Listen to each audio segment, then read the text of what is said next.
All right, let's go. Number 10. The post bag that never reached Samarkand. In 1907, Aurel Stein was working along a line of collapsed watchtowers west of Dunhuang on the old western frontier of Han China. In the rubble of the tower, he cataloged as TXT he found paper, not scrolls. Letters folded several times, tied with string, with the names of the sender and the addressee written on the outside.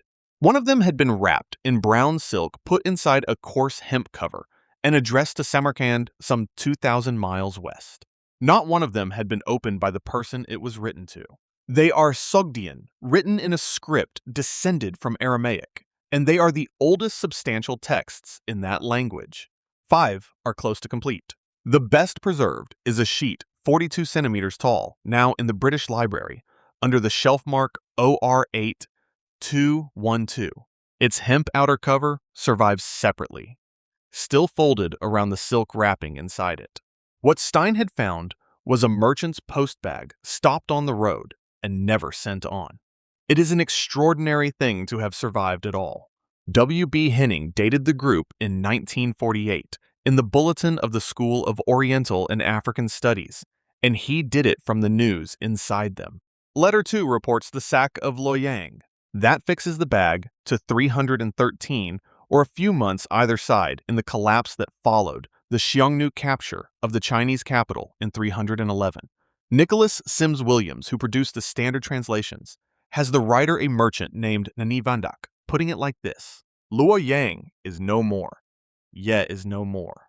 The last emperor, he says, fled from Luoyang because of the famine, and fire was set to his palace and to the city. Of the foreign merchants there, in a line broken by damage, he reports that the Indians and the Sogdians in that city had all died of starvation. Then comes the sentence everyone quotes. If he were to write everything about how China had fared, it would be beyond grief. Sims Williams puts a question mark on the word beyond. He was not certain of it. That is the level of precision we are working at. It matters because the letter is about to do something that needs no translation at all. But here is where a routine commercial report stops being one. Halfway through, Nanai Vandak stops trading and starts disposing. He names a child, Taxish Vandak, as his principal heir. In the middle of a business letter, in a country where the emperor has run, and people he knew have starved, a man writes his will and puts it in the post. He also notes that it is 3 years since a Sogdian came out of the interior. The road they all lived on had closed. On a separate sheet in the same bag, there are 2 more voices. A woman named Mune writes to her husband, Nanai Dat, and in the margin of her letter, her daughter Shane writes her own. Mune has been stranded in Dunhuang for 3 years, and her page is in some ways more disturbing than the news in letter 2. She lives, she says, without clothing and without money. She asked a man called Artavan for help and was refused. And then, to the husband who told her to come the line that has made her famous, she would rather be a dog's or a pig's wife than his. That letter was not delivered either. Here is the honest end of it. Sims Williams himself has written that we can only speculate about what became of these people. Whether Nanai Vandak got home, whether anyone ever handed over what the boy in the will had been left. Nothing answers any of it. The road held the letters and kept them in a dry tower for 16 centuries. We know exactly what killed the correspondence. We have no idea what happened to the correspondence. Number 9. Heifu and Jing. In December 1975, archaeologists opened a cluster of Qin period tombs at Shuihudi in Yunmeng County in Hubei. Tomb 11 made the headlines because it held the legal bamboo slips of a scribe named Shi, which rewrote what was known about Qin law. Tomb 4 was smaller and quieter. In it, along with a brush, an inkstone and ink, lay 2 flat wooden boards. The larger is 23.4 centimeters long, 3.7 wide, and 2.5 millimeters thick. The smaller is 16 centimeters by 2.8. Between them, they carry 527 characters. They are the earliest private letters yet excavated in China, and the survival of an ordinary family's post from that period is extraordinary on its own. They were written by 2 brothers to a third. The letters open in the flat formal register of the age. Heifu and Jing bow twice and ask after Zhong and ask whether their mother is well. Then the register drops, and they get to what they actually need. They are serving at Huaiyang, attacking a rebel city, and it has gone on a long time. Their mother is to look in Anlu for cheap silk cloth, and if it costs too much to send the money instead, Hafu wants cash, not summer clothes. He also asks whether the family's rank award has come through because he has earned military merit and expects the state to pay him for it. That is a small, ordinary line, and it is one of the most useful in the file. A man chasing a promotion is not a man who has given up. The year is not written on either board. It is reconstructed from the reference to Huaiyang and from the Qin campaign against Chu as 223 BC. Then Jing writes his own letter, and the tone changes completely. He asks his mother to send 500 or 600 cash and good cloth of not less than 2 zhang 5 qi. He says he has used up the money he borrowed. And then, if the household does not send more, then I shall die. He writes the character for urgent 3 times in a row. He also warns his brother not to travel into the newly taken territory because there are bandits in it. That line about dying is the reason these boards are famous, and it is also the reason they get misread. The received story is that Heifu and Jing died at Huaiyang, that the letters were all that came back, and that their brother took them into his grave because they were the last of them he had. It is a good story. It is repeated almost everywhere. Almost nothing supports it. What makes this worth stopping on is how visible the gap is. Nothing records either brother's death. Nothing records where they went after Huaiyang. No reply survives, but no reply would be expected to survive because replies traveled the other way. The letters are in Zhong's tomb, and Qin burials routinely included the possessions the dead man valued. A keepsake needs no corpse to explain it. One Chinese account is refreshingly straight about the reasoning and uses the word for guess. And the line itself is almost certainly not a soldier predicting a battlefield death. Read in place, it is a young man at the end of his credit telling his family that destitution will finish him. The scholarship on the clause immediately before, it cannot even agree who lent him the money. So what is actually established is small and unsettling. 2 men on a campaign wrote home for money and cloth. We know the letters arrived. We do not know whether the men who wrote them did. Somebody kept them for the rest of his life and took them underground with the brush and the ink. In November 2025, the Chinese post office issued Haifu's board as a stamp. A request for 600 cash, sent from a siege unanswered as far as anyone can prove, is now sold at a counter and stuck on an envelope. Number 8. The tablet everyone wants to be last. Sometime early in the 12th century BC, the Mycenaean palace at Anno Englianos in Messenia burned. The fire was fierce enough that pottery in one hall came out of the ground almost vitrified. It destroyed the building, and it is the only reason anything survives to argue about. Linear B tablets were not made to last. They are unbaked clay, air-dried, scratched with a stylus, and meant to be soaked down and reused inside an administrative cycle. Nobody at Pylos was writing for posterity. The fire baked them instead, which is a historical joke of a particularly bleak kind. The palace archive exists because the palace was destroyed.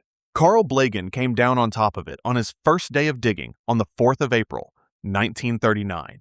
Around 600 tablets came out that season. Work resumed in 1952 and produced roughly 400 more. The corpus now stands near 1,100 documents in 32 identifiable hands. One of them has carried the weight of the whole story for 70 years.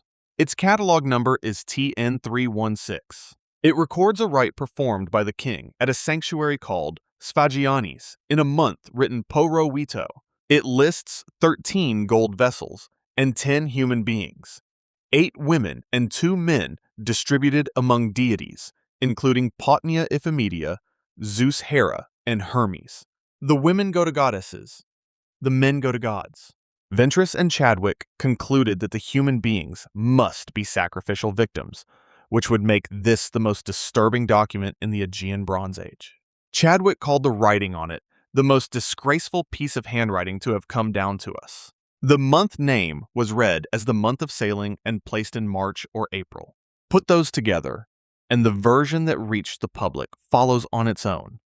A doomed kingdom, an enemy fleet expected in the spring, a palace throwing gold, and people at its gods, and a frightened scribe writing badly because the smoke was already coming. But here is where the tablet turns on the people who love it, and the objection is not a clever reading of a verb. It is filing. Thomas Palema has tracked how documents physically moved into the two rooms called the archives complex. Tablets arrived in wicker baskets through the outer door of room 7 were processed and went into wooden boxes on shelves in room 8. TN 316 had already been processed and shelved. Other deposits, including tablets recording contributions to Poseidon, were still sitting unprocessed in room 7 when the roof came down. Those documents entered the archive after TN 316 did. His conclusion is blunt. It is unlikely that TN 316 belongs to the last days of the palace. It gets worse for the panic reading. The tablet is a palimpsest, reused from an earlier purpose, and the same scribe produced the same untidy formatting on a routine record of oil distributions. The month has never been securely placed in the Pylian year, and July or August fits as well as spring. The word taken to mean victims has no clean parallel in Greek, and a competing reading makes those 10 people the ones carrying the gold rather than the ones being offered. The same deflation has run through the rest of the archive. Another famous group lists something like 800 men posted along the shore, under a line usually rendered as, "Thus the watchers guard the coast." It has been read for decades as an emergency mobilization. John Killen pointed out that Gnosos has a tablet describing the same arrangement. Once coastal watch is understood as routine protection against piracy, the emergency evaporates. And the documents that genuinely did arrive late are the dullest ones in the building.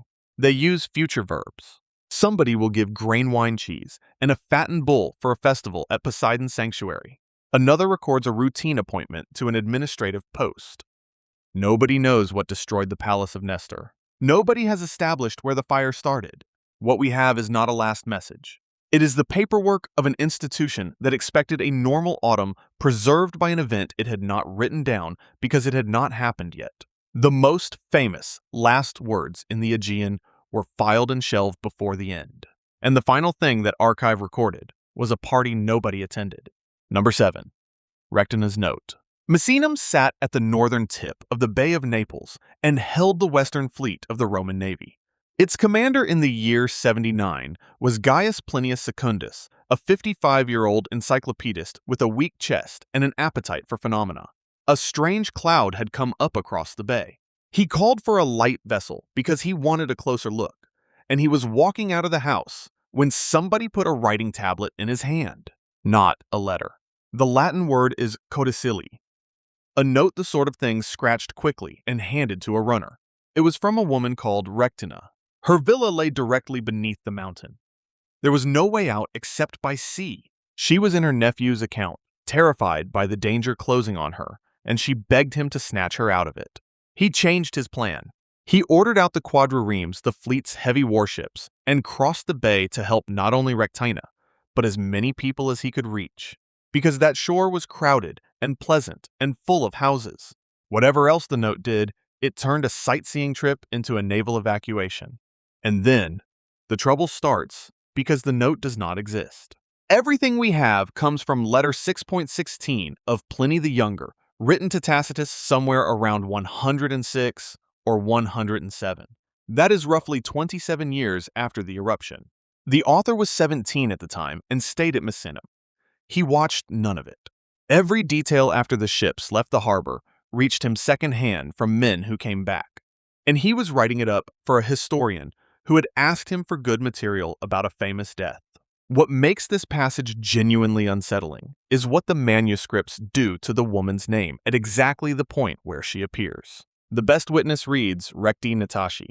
Others give Recti Nakashi Rectine, Kaski Rectine Nashi. Printed editions produced Retinere Classiarii and Retinere Amici.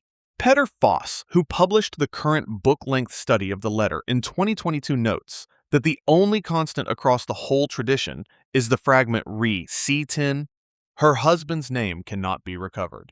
The Bassus who appears in older English versions is a ghost of an early printed edition carried into the 18th century translation, and from there into everything. Two things hold. Later in the same paragraph, the text reads, non rectine, modo, not for Rectina only, and that second appearance stabilizes the name. And the participle describing her terror is feminine. Whatever happened to the rest of the sentence, the person who wrote for help was a woman. He never reached her. Ash and pumice were falling on the ships. The water beneath the mountain shallowed with debris, and the onshore wind made the coast unapproachable. The fleet turned south to Stabii. Pliny the Elder died there on the shore the next morning, and his nephew's explanation of why is explicitly a guess. He writes that his uncle's breathing was blocked by the thicker fumes, and adds a clause about a windpipe that was naturally weak and narrow. The Latin carries the phrase, as I conclude. It is a teenager diagnosing a death he did not see. Even the day is contested. The manuscripts give the 24th of August. But in 2018, excavators at Pompeii found a charcoal inscription dated to the 17th of October, and charcoal is fragile enough that it is unlikely to have sat on a wall for a year. Carbonized pomegranates, sealed wine jars, and braziers point the same way. Foss defends August. The specialists have not converged. About Rectina, antiquity says nothing further, not one word. She wrote a note. A Roman admiral launched warships for her, and there is no record of whether she got out, whether some other vessel picked her up, or whether she was still in that villa when the surges came down the mountain. Hers is the only message on this list that we do not physically have. It survives as a report of itself inside somebody else's memory at 27 years' distance, through a sentence so corrupt that the man beside her lost his name in it. All we have left of the last thing Rectina wrote is the fact that she wrote it. Number 6. The year of hardship at Emar. The city is under a lake now. Tel Meskini stood on the Great Bend of the Euphrates in northern Syria, and in the early 1970s, the Tabqa Dam went up, and Lake Assad began to fill. Between 1972 and 1976, a French team under Jean-Claude Margaron dug what they could before the water arrived. They found a late Bronze Age town and about 800 cuneiform tablets, with several hundred more leaving the country through the antiquities market in the same years. The single largest archive, roughly 1,000 tablets, came out of one building. It belonged to a family of diviners. Most of it is ordinary. Sales, loans, adoptions, inheritance, wills, the paperwork of a functioning provincial town under Hittite oversight. Then come the documents that are dated by a condition instead of a king, and the floor drops out. One is headed in the terrible year in which the enemy troops besieged Emar. Another dates itself by the price of food. In the year in which the troops besieged the city, and 1 measure of barley was sold for 1 shekel of silver. A variant records 2 measures for a shekel. That measure is roughly a liter. A shekel of silver for a liter or 2 of barley is not an expensive year. It is a terrifying one, and it is what a city eating its own reserves looks like from inside. And this is where the archive stops being administrative and turns into something close to unbearable. The contracts written under that date formula are sales of people. In one, a man named Zadama and his wife Kue sell 4 of their children, 2 sons and 2 daughters, one of them still nursing, for 60 shekels of silver. In another, the uncles of a girl sell her with a clause allowing her family to buy her back later. The self-sales use a formula that is not about selling at all. The wording runs, "I was swollen from hunger, and he kept me alive." The merit belongs to the buyer. The transaction is recorded as a rescue. That phrasing is not sentiment. It is engineering. Duress prices ran far below normal, so the scribes wrote in clauses barring anyone from later challenging a sale on the grounds that the price had been too low, and clauses declaring that if a competing tablet ever surfaced, it would be broken. The legal profession of a starving town spent its final working months making the sale of children unappealable. And that is the genuinely horrifying part of this archive. Nobody was acting outside the law. The law had been adjusted to fit. Across the whole Emar corpus, there are 179 sales of real estate, and 22 sales of persons. That ratio is worth holding on to. This was not a society that habitually sold its children.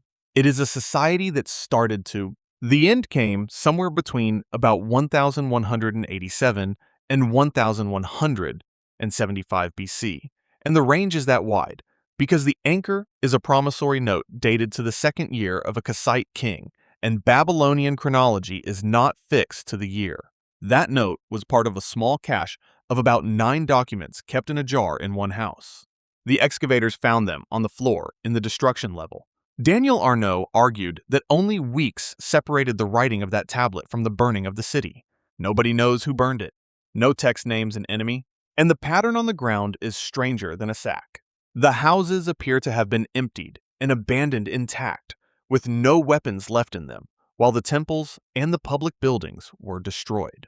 That looks less like a city stormed than a city that walked out and then had its gods burned behind it. None of these documents is a farewell, whatever we would like them to be. Not one of them says goodbye. They are contracts drawn correctly, witnessed, properly sealed, and filed by people converting their own children into barley at a rate they knew was theft. The machinery that turned starvation into unchallengeable paperwork was already mature 3,000 years ago, and it has never once stopped running. Number 5. The lots that may not be lots. Yigal Yadin dug Masada across 2 long seasons, from October 1963 to May 1964, and from November 1964 to April 1965.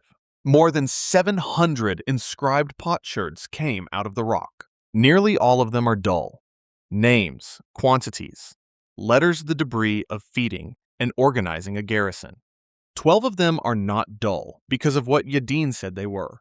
They are ordinary body sherds, broken from jars inscribed in ink with single personal names in the same hand. One reads Ben Yair. Yadin identified that with Eleazar ben Yair, the commander of the rebels holding the mountain against the 10th Legion, and he proposed that these 12 were the physical lots described by Josephus. 10 men chosen to kill everybody else. The last man to kill the other 9, and then himself. 960 dead. He also noted that one of the 12 looked unfinished, which brings the working number to 11. Josephus needs 10. That arithmetic problem is the smallest one here. The strongest objection comes from the man who published the corpus. Joseph Neve edited the Masada ostraca for the final report, and he could not identify them conclusively as lots for a simple reason. They look exactly like the name-inscribed sherds found all over the site, and the find spot makes it worse. They came out of a space west of the large bathhouse, in ash in a dump that also produced more than 250 other ostraca. 12 name tokens. Inside a heap of 250 name tokens is not obviously a sortition. It is obviously a bureaucracy. Then there are the bodies, and this is the part that should be better known. 3 individuals were found in the lower terrace of the northern palace. About 25 more came from a cave in the southern cliff. 1 further burial was recovered elsewhere. That is somewhere under 30 people on a plateau where the account requires 960. The physical anthropologist Josias, examining the excavation photographs, argues that even those numbers are too high. He counts 5 or 6 skulls, where 25 individuals were reported, and around 4% of the bone mass those individuals should have produced. He documents animal gnawing on the long bones. Pig bones were mixed in with the human remains in that cave, which Yadin privately acknowledged made the identity of the dead impossible to guarantee. Shea Cohen worked through the rest of it in 1982, and his findings are brutal for the received account. Josephus describes 1 heap of possessions and 1 fire. The excavation found many separate piles and many separate fires. Josephus describes 1 palace. There are 2. Cohen also cataloged 16 collective suicides in ancient historical writing, which makes the scene a standard literary set piece rather than a reported event. Chaim Goldfuss has put the negative finding as directly as it can be put. There is no evidence at all at the site of blood being spilled in battle.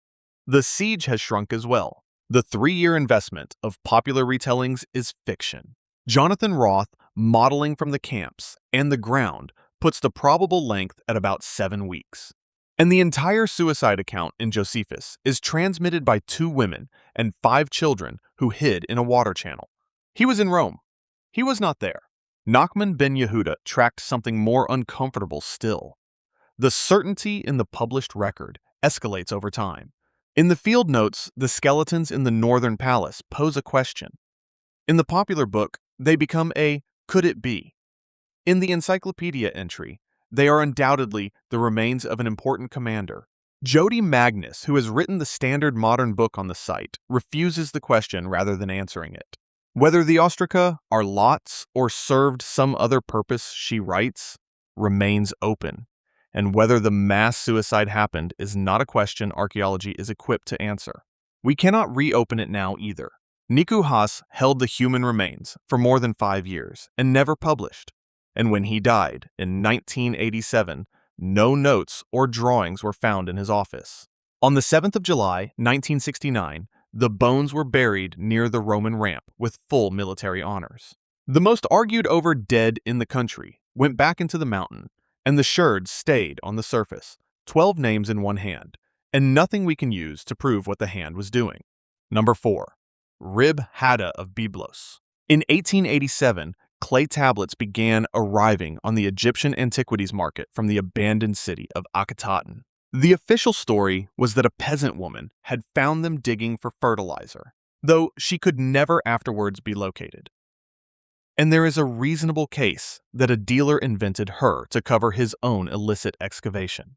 About 382 tablets are now known, split between Berlin, London, Cairo, Paris, and a scattering of smaller collections. They are diplomatic correspondence in Akkadian, the international language of the 14th century BC. Most of the letters from Egypt's Levantine vassals are short and careful.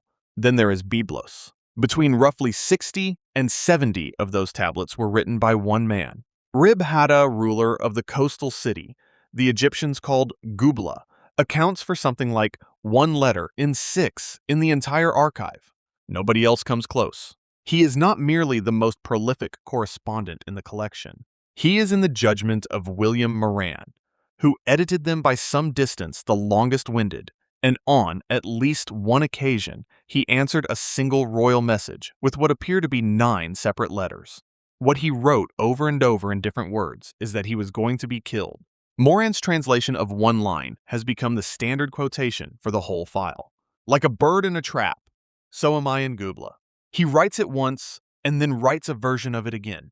Elsewhere he reports that the city's sons and daughters and the furnishings of its houses have been sold in the land of Yarimuta to buy provisions to keep the population alive. He describes his own farmland as a wife without a husband lacking cultivation.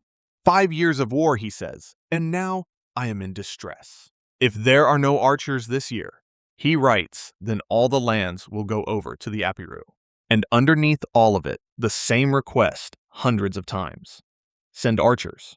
The Egyptian court's reply survives. It is one of the coldest sentences in the archive. Why do you alone keep writing to me? But here is where the file stops being pathetic and turns genuinely complicated. Mario Liverani's reading, which reshaped the whole subject, is that Rib-Hadda is not simply a terrified man reporting facts. He is performing a recognizable role from Mesopotamian literature.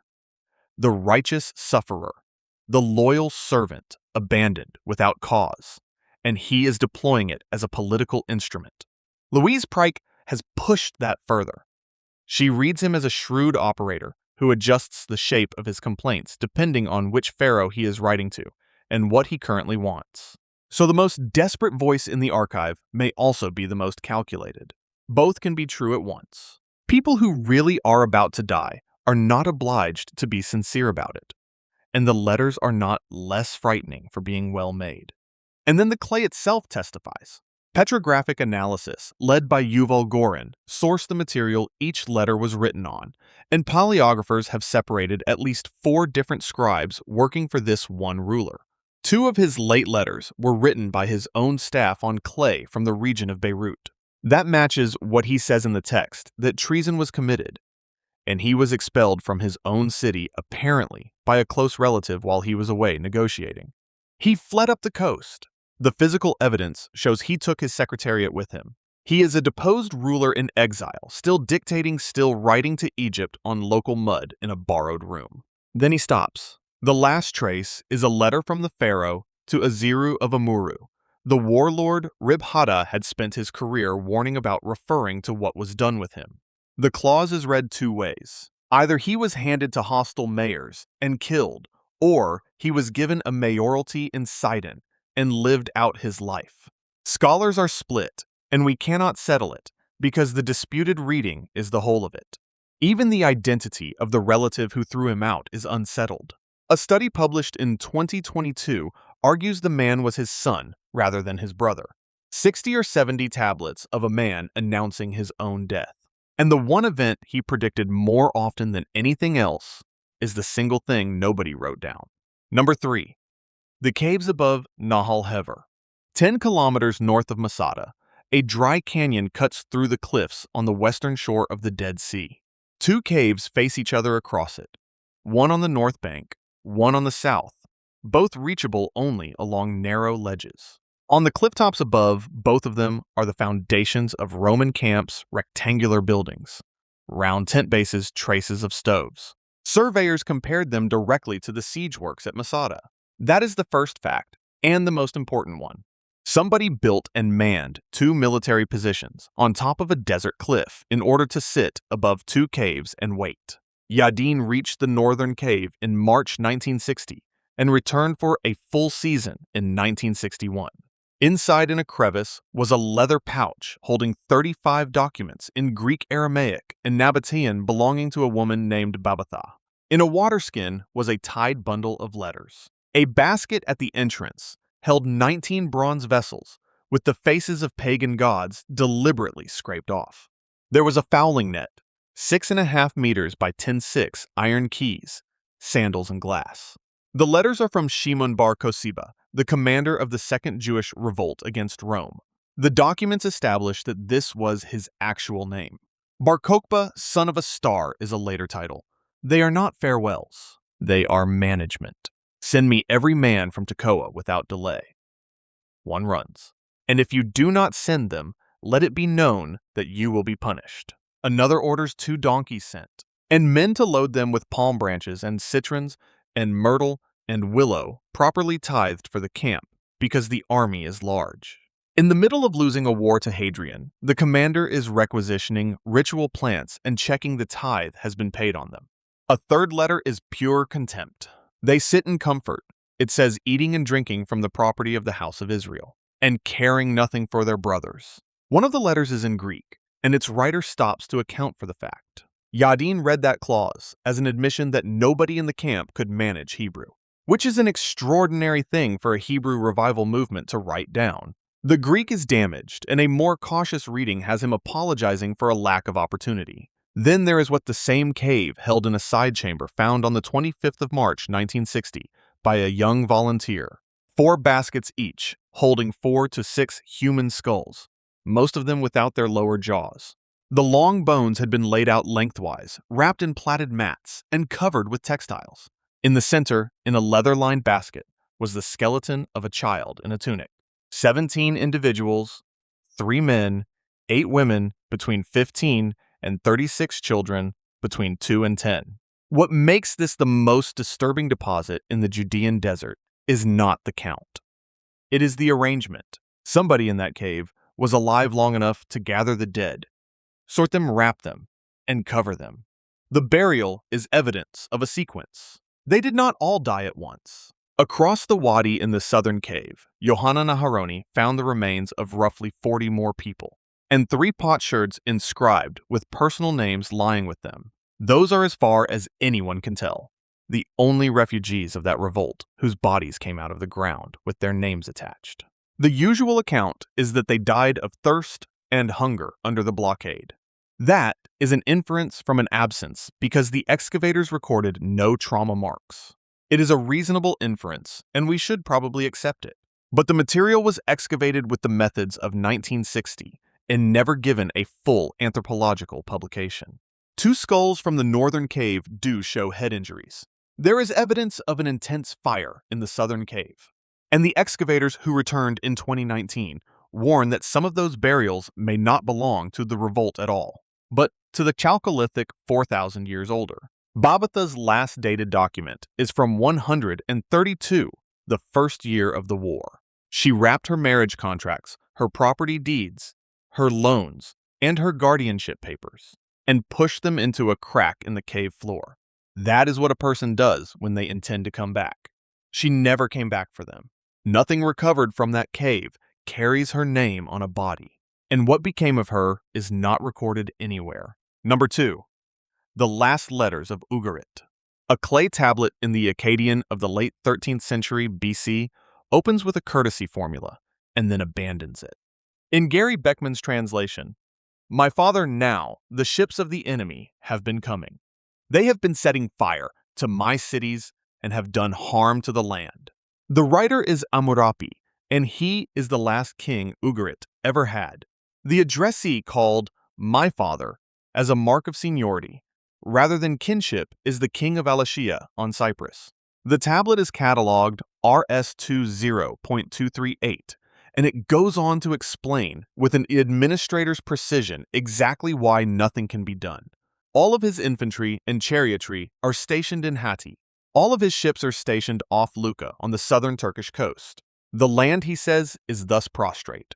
7 enemy ships have already done him harm. If more turn up, send word. Ugarit was a wealthy port on the Syrian coast, and it was found by accident in 1928 when a plow struck a slab at the Bay of Minit el Beda. Claude Schaefer began digging at Ras Shamra the following year, and the tablet started coming out almost immediately. The other side of that correspondence survives too, which is rare and horrifying. A senior Cypriot official named Eshuwara had already written to warn Ugarit. 20 enemy ships, he reports, came in, did not stay, and moved on quickly, and where they have pitched camp, we do not know. I am writing to inform and protect you. Be aware. But the thing that was actually killing Ugarit is in a different file, and it is not ships. A Hittite letter catalogued RS20.212 orders a very large shipment of grain moved to Hatti through the port of Ura. And Idamar Singer's rendering of the operative phrase is that it is a matter of life or death. For a long time, that was read as evidence of famine somewhere up the line. In 2023, Yoram Cohen and Eduardo Torresilla set it in context and drew the harder conclusion. The empire was extracting food from a vassal that was itself running short, and that pressure very likely deepened Ugarit's own shortage in the years immediately before it fell. Then the city burned. 32 arrowheads and a dozen other weapons were recovered, lying in streets, open spaces, and houses, and more have come out of the destruction level since. A bronze sword bearing the cartouche of Merneptah was found in a hoard in a courtyard. In 1973, soldiers digging a trench on the south slope struck a cache of about 120 tablets.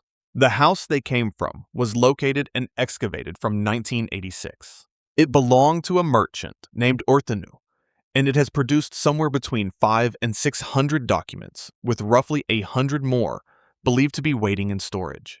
One of them is a letter from Bey Chancellor to the Egyptian king Siptah, and it is the reason the destruction cannot be pushed earlier than about 1190. And here is where the most repeated version of this story falls apart. Schaefer reported that the last tablets were found in a kiln unfired, apparently placed there to be baked, before being sent, with the enemy arriving before they could go out. That image went into textbooks for a generation.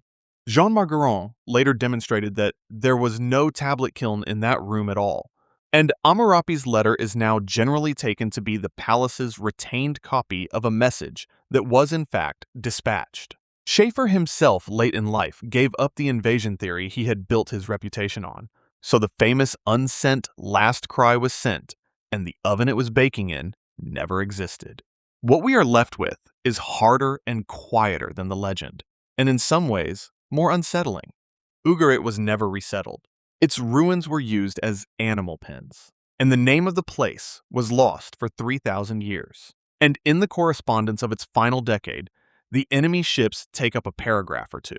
The grain takes up years. Hunger enters that archive long before any sale does in the flat vocabulary of quotas and shipping, and who owes whom.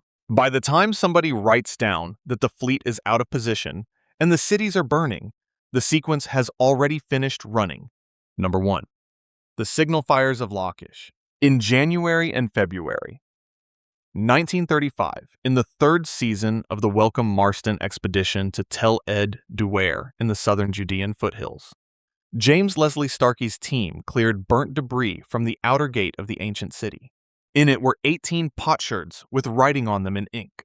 3 more came out of the site in 1938, from different contexts in a season Starkey did not live to see.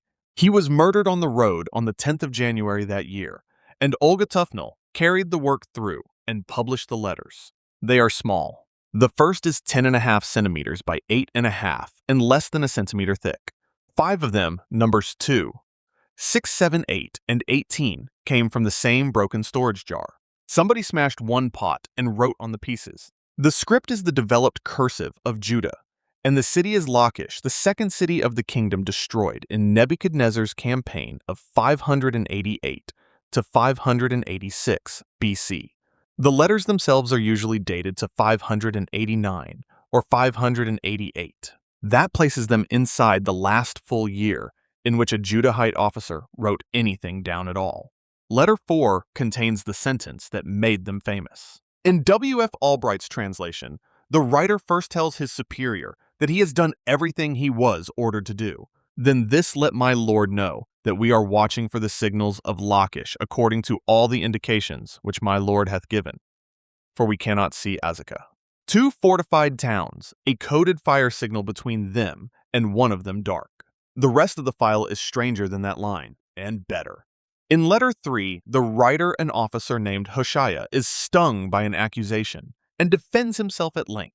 As Yahweh lives, he says nobody has ever attempted to read a letter to me, and every letter that comes to me, when I have read it afterwards, I can repeat it in detail. In the same letter, he forwards something. He has been sent a message from a prophet and gives its entire content in one word. Beware. In letter 6, another writer complains that the words of the officials are not good, and that their effect is to weaken our hands. That is the same idiom the officials of Jerusalem used against Jeremiah in those months aimed in the opposite direction. But here is where the most quoted sentence in Iron Age Hebrew starts to slip. Zeev Begin argued in Vetus Testamentum in 2002 that the writer was probably stationed at Maresha, several kilometers north, from which Azekah is not visible at all. On that reading, we cannot see Azekah, is a line about terrain, an explanation of why he depends on the Lachish signals, and not a report that a city has fallen. Scott Nogel's translation makes the missing thing not the town, but its code. And Yigal Yadin argued that these ostraca are not letters received at Lachish at all, but drafts written there with the real correspondence going out on papyrus that rotted. So the dramatic reading is contested at every level. The location of the writer, the object of the verb, the direction of the mail, and even whether all 21 sherds belong to a single moment. What is not contested is the room. Those 18 sherds were lying in the burnt debris of the gate of a city that a Babylonian army destroyed. Whatever the man watching for the signals believed, on the day he dictated it, the fire came, and the fire is the only reason we can read him at all. That is the pattern under every entry on this list. A palace archive baked hard by the blaze that leveled it. A postbag stopped on a road. A cave sealed by desert air. A town lifted out of the ground weeks ahead of a reservoir. Not one of these messages was preserved on purpose. Every one of them survives because something went badly wrong at exactly the right moment. And they are not safe now. The British Museum's own condition, notes on the Lachish ostraca, read like a slow obituary. Ink faded in places. Ink very faded. For letter 16, extremely faded on the reverse. The inscription not really visible there. One specialist records that Ostracon 12 is now almost completely blurred after cleaning. Early conservation, which involved chemical immersion and heat, made things worse rather than better. That is the genuinely disturbing part of this subject, and it has nothing to do with Babylon. The tools exist. Multispectral imaging has pulled 60 unseen characters off a single sherd from the fortress at Arad, and 3 whole lines from a side that had been sitting in a display case as a blank for 50 years. None of it has yet been turned on the published Lachish corpus, which leaves us in a strange position with these people. We spend extraordinary effort trying to hear a man in a guardroom in 588 BC, and we argue about which hill he was standing on and whether a fire had gone out. Meanwhile, the actual words, the physical carbon, he pressed into a broken jar, so that somebody 20 miles away would know what he could and could not see, are quietly leaving the surface of the sherd in a room you could walk into this afternoon. He got one thing exactly right, and it had nothing to do with Ezeka. He wrote it down. That is why he is still here, 3,000 years after the room he was sitting in burned, and it is the only reason any of them are. If you want to see more videos like this, click the video on screen now and make sure to subscribe.